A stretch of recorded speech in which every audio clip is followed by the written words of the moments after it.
Hey Ford F-150 owners frustrated with a dead cigarette lighter? We've got the fix. First let's check the fuse. Pop open the fuse box, usually under the dashboard or hood. Look for the diagram inside the cover to find the cigarette lighter fuse. If the fuse looks blown, replace it with a new one of the same rating. Next, let's inspect the socket. Sometimes debris or a bad connection can cause issues. Use a flashlight to look inside the socket and make sure it's clean. If you see any gunk, clean it out with a non-conductive tool. If that doesn't work, it's time to check the wiring.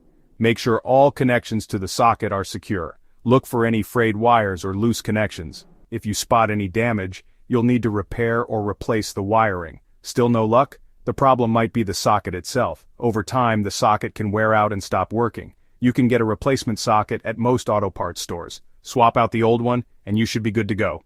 Remember, always reconnect the battery after you're done, and test the lighter to make sure it's working. If all else fails, consult a professional. Fixing your Ford F-150 cigarette lighter isn't rocket science. Just follow these steps and you'll be back in business in no time. Thanks for watching, and don't forget to like and subscribe for more handy tips.